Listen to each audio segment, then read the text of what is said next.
करते हैं तो इस्तेमाल तो 31 जनवरी तक करा ले ये काम, वरना चुकाना होगा 2 गुना टोल। भारतीय रिजर्व बैंक के आदेश का उल्लंघन करते हुए एक विशेष वाहन के लिए कई फास्टैग जारी किए जाने और KYC के बिना फास्टैग जारी किए जाने की हालिया रिपोर्ट के मुताबिक इस NHAI ने यह पहल की। मौजूदा समय में फास्टैग के बिना गाड़ी को चलाना बहुत ही मुश्किल। अधिकांश रोड पर टोल का भुगतान करने के लिए फास्टैग जरूरी है। ऐसे में अगर आपकी गाड़ी में फास्टैग लगा है तो 31 जनवरी तक उसकी KYC करा ले। भारतीय राष्ट्रीय राजमार्ग पद्धति अधिकारी ने सोमवार को कहा है कि इलेक्ट्रॉनिक टोल संग्रह प्रणाली के दक्षता बढ़ाने के अपने कदम के तहत बिना KYC वाले फास्टैग को 31 जनवरी के बाद बैंकों द्वारा निष्क्रिय या ब्लैक लिस्ट कर दिया जाएगा। ऐसा होने पर आप टोल पर फास्टैग से भुगतान नहीं कर पाएंगे। वहीं बिना फास्टैग के टोल पर 2 गुना टैक्स देना पड़ सकता है।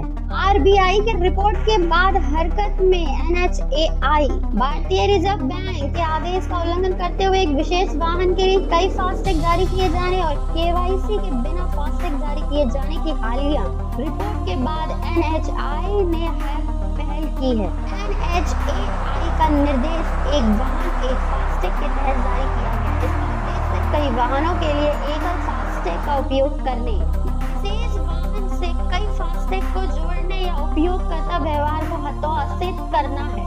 परेशानी से बचने के लिए KYC करा ले। असुविधा से बचने के लिए यूजर्स को यह सुनिश्चित करना होगा कि उनके नवीनतम फास्टैग का KYC पूरा हो गया है। NHAI के बयान में कहा गया है कि केवल नवीनतम फास्टैग खाता ही सक्रिय रहेगा। आगे की सहायता से प्रश्नों के लिए फास्टैग उपयोगकर्ता निकटतम टोल प्लाज्मा और अपने संबंधित जारीकर्ता बैंकों को टोल फ्री ग्राहक सेवा नंबर पर पहुंच सकते हैं। बयान में यह भी बताया गया है कि फास्टैग को कभी कभी जानबूझकर वाहन की विंड स्क्रीन पर नहीं लगाया जाता। इसके परिणाम स्वरूप टोल प्लाजा पर आवश्यक देरी और असुविधा होती है। एक वाहन एक फास्टैग का पालन करना होगा। बयान के मुताबिक किसी भी तरह की असुविधा से बचने के लिए उपयोगकर्ता को सुनिश्चित करना होगा कि उनके नवीनतम फास्टैग का KYC पूरा हो गया है या नहीं। इसके साथ ही उपयोगकर्ता को एक वाहन एक फास्टैग का भी पालन करना होगा। आपने बैंकों के माध्यम से पहले जारी किए गए सभी फास्टैग को हटाना होगा। NHAI ने कहा केवल नवीनतम फास्टैग खाता ही सक्रिय हो रहेगा, क्योंकि पिछले फास्टैग 31 जनवरी 2024 के बाद निष्क्रिय या प्रतिबंधित कर दिए जाएंगे। 8 करोड़ वाहन चालक फास्टैग का करते हैं इस्तेमाल।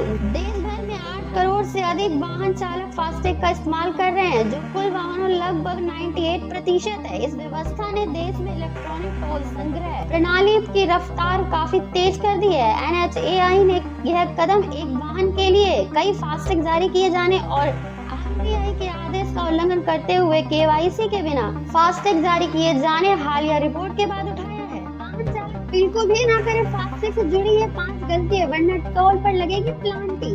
दिल्ली परिवहन विभाग के पूर्व अधिकारी और ट्रांसपोर्ट एक्सपर्ट अनिल छिकरा ने बताते हुए वाहन चालकों को छोटी सी छोटी गलती की वजह से फास्टैग लगे होने के बावजूद पेनल्टी चुकानी पड़ सकती है। अगर आप वाहन से नियमित रूप से शहर से बाहर जाते हैं, हाईवे एक्सप्रेस सफर के दौरान टोल प्लाजा के टोल चुकाते हैं, तो ऐसे वाहन चालकों के लिए यह काम की खबर हो सकती है। उनकी जेब हल्की होने से बच सकती है। टोल प्लाजा पर फास्टैग से जुड़ी 5 गलतियां वाहन चालकों के लिए भारी पड़ सकती है। सड़क परिवहन मंत्रालय और द्वारा 31 जनवरी के बाद से लागू फास्टैग के नए वाहन चालकों के लिए भारी पड़ेंगे। दिल्ली परिवहन विभाग के पूर्व अधिकारी और ट्रांसपोर्ट एक्सपर्ट अनिल छिकारा ने बताते हुए कि वाहन चालकों की छोटी सी छोटी गलती की वजह से फास्टैग लगे होने के बावजूद उन्हें पेनल्टी चुकानी पड़ती है। देश में लगभग 98% पहुंच दर 8 करोड़ से अधिक वाहनों पर फास्टैग लगा है। वाहन चालक को 5 कौन सा गलती अधिक करते हैं जिनकी वजह से पेनल्टी चुकानी पड़ सकती है। इनसे कैसे बचा सके आइए बताते हैं। नंबर 1 पे वाहन चालक फास्टैग लगाने के बजाय उसे डैशबोर्ड पे रखते हैं और टोल प्लाजा पहुंचने पर उसे निकाल कर बाहर रखते हैं। इस वजह से समय लगता है। पीछे लाइन में लगे वाहन चालकों को इंतजार करना पड़ता है।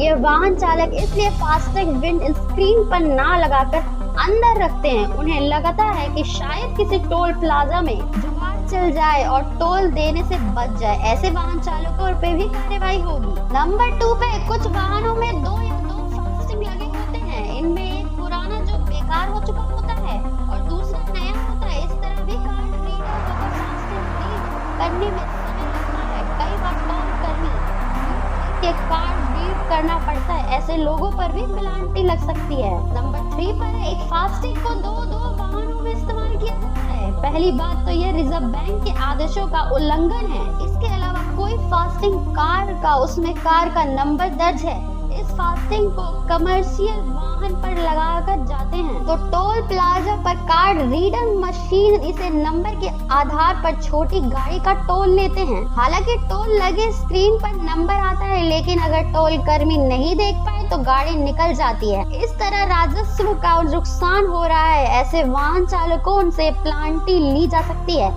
सड़क परिवहन मंत्रालय द्वारा 31 जनवरी के बाद ऐसे वाहन से पेनाल्टी ली जाएगी। नंबर 4 पे पुरानी गाड़ी का फास्टैग नई गाड़ी में भी नहीं इस्तेमाल करना चाहिए। लोग भले ही छोटी गाड़ी में इस्तेमाल कर रहे हैं, लेकिन हो तो वाहनों का डेटाबेस गलत तैयार होता है।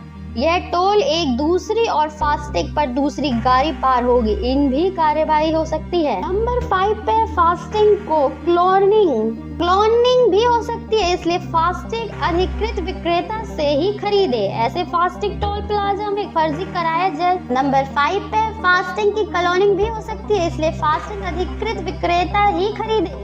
ऐसे फास्टैग टोल प्लाजा फर्जी करार दिए जाएंगे और पेनाल्टी हो चुकेगी।